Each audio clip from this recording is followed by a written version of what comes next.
Welcome back, everybody, to another AMSOIL All Access. My name is Tiffany Stone, and the gentleman that is joining me today, you've probably seen him before, two-time KOH champ, Kyle Chaney. Kyle, it's so good to see you. Normally I see you in person, but I feel like this is kind of like our off season right now, so it's really good to be able to chat with you. Yeah, it's awesome. We always get to see each other in person. This is the first time I've actually ever seen you on the computer screen. So, well, besides my phone, I've seen you on my phone quite often. That is true. Well, talking about the 2022 season, what was some of the highlights that you had?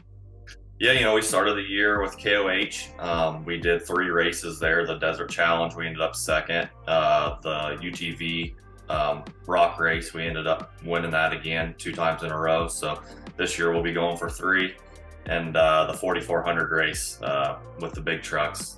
We didn't have such a good showing in that. We were doing good. We had a failure, so we'll be back. We'll be back for our revenge this year. I know a lot of people talk about pre-running, and they do that months in advance. Yeah, actually the week after Crandon, I drove out there. I took 2 cars, a 4400 car and a 4900 car, and just did a bunch of testing and got some good feedback on what we want to do and what we want to change to the new cars that CT Raceworks is building for us this year. So we did all that. Hopefully we'll be ready for the race. Well, and talking about that, I don't want to give away all your secrets, but what is a big thing for you that you need to do for pre-running? Obviously the course changes from day to day, especially when we're out there, and it changes from lap to lap. But what is a big thing that you want to do to make sure that you're prepared fully, to get that three-peat? Well, like you said, pre-running, which is something I didn't get to do at all last year. I just did testing. Before the race, we just did testing. We were so far off on a bunch of stuff that, I had to test the whole time I was out there instead of spending time on pre-running the track. And like you said, the rocks and everything does change, but it's nice to know, at least, what you're coming up on and, just be confident going into the race. Well, last year we were doing testing the whole time, and I wasn't confident going into the races. So, this year I want to have all my testing done early. I don't want to get there and do testing. I want to get there and do pre-running. So that way I can really focus on the 3 events that I'm there to win. Well, and I don't mean to laugh or giggle, but when you said I didn't really have any time to pre-run, I was really just testing. Kyle, that should say so much for you for, getting that 2-peat back to back. And that is awesome. So I feel like you are just going to be a force to be reckoned with, especially if you do get all that time. Like you said, what it's all about. Your background, especially for woods racing, knows that, hey, these things change. And then you went into short course, and now it kind of is accumulation of everything that's come together. And talking about that, what's important to you to bring out there when you are pre-running and testing? So, when you're out in the middle of nowhere and, a lot of the testing, sometimes I'm there, by myself or just with a passenger, and, we don't have another side-by-side out there, and we're, 50 miles away from the truck. And, it's just good knowing that you have good equipment and, good products, in your equipment. No, you're absolutely correct. So what are your thoughts about this upcoming 2023 championship season for Champ Off-Road and for Mid-America? Oh, I'm stoked. I can't wait. The series champ in Mid-America, they don't conflict this year, which kind of, it took me out of the running for the championship last year at Mid-America. So this year the series don't conflict. I'm going to do both series. I think it's great. I think that champ coming down to Mid-America for the last round is going to be awesome. I think, with Pastrana there, making his dream track, and I think it's just going to be awesome. I think it's going to be a great venue. It's already a great venue, but bringing everybody together at Mid-America for the last round, I think it's going to be pretty epic. So they have a great facility.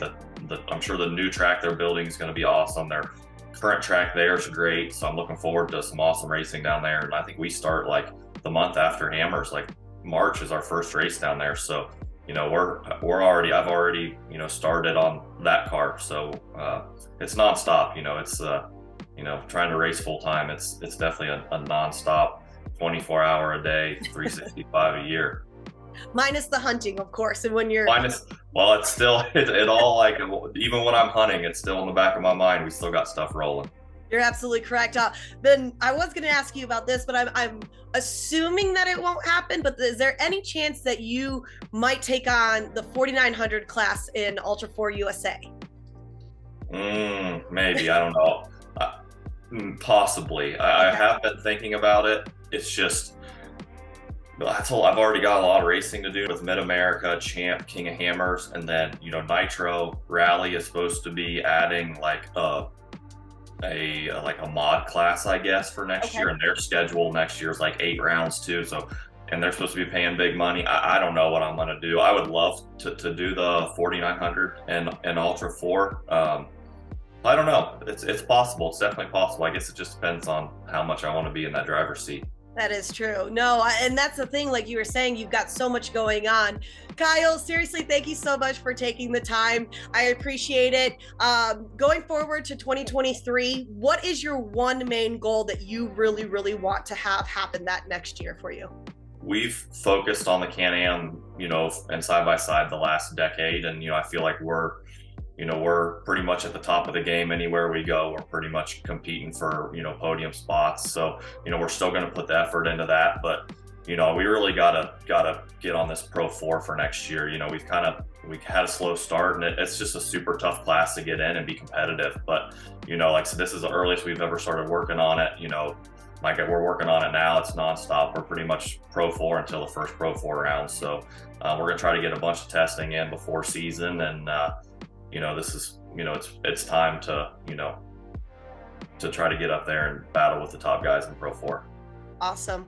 Well, once again, Kyle, thank you so much for taking the time. If everybody kind of wants to follow your KOH and, of course, your short course season for 2023, where can we find you? What social platforms? I have a YouTube page that I have a couple guys that do like YouTube videos for me. They'll be at KOH and All of Champ for next year. Instagram is probably my main social media platform that I use. I also have a Facebook, so I don't really know. Just look up Kyle Chaney. I don't really know my handles, but I'm sure you'll be able to find me. That's about, don't worry, we'll try to put that down there for you. So awesome. Kyle, thank you so much for taking the time. It's always a pleasure to chat with you. Have fun pre-running this year. It feels probably great that you're getting out there way earlier than most people are able to. And you guys, thank you so much. This was another great check-in with Kyle Chaney for the AMSOIL All Access T-Stone Takeover. Until next time, see you guys soon.